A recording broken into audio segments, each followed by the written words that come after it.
TGIF, everybody. Finally, the temperatures have mitigated a little bit. It's a little bit cooler.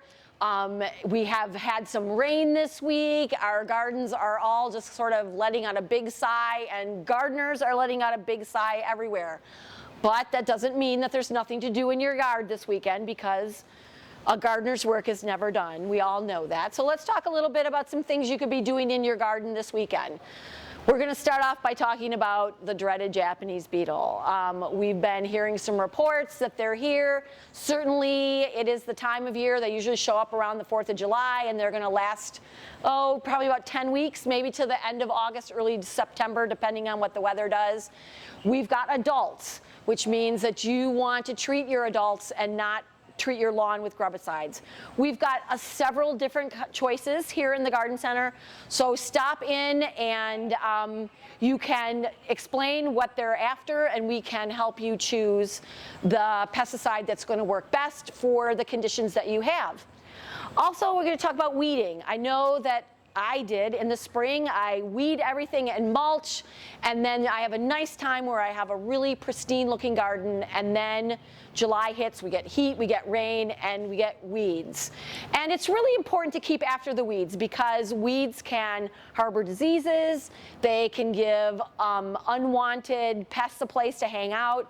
So it's really something that you want to keep after.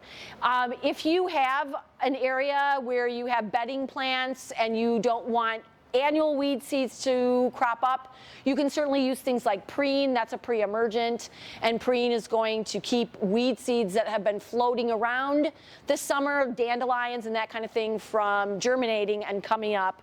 You can also, we've got several spot herbicides that you can use if you've got some rougher areas that you want to tackle. Again, come into the garden center. We'd be happy to help you out. And I just want to finish by talking about the Ulbric Garden Tour is this weekend, and Friday and Saturday from 9 until 3. And you can check out their website to get instructions and information about where it is. It's on the west side of Madison, which is really exciting. And what I'm really excited about is that my house is actually on the garden tour this year. I had to beg, and I was not afraid to do it or ashamed, because it's been on my bucket list. So come to the garden center, or to the garden tour.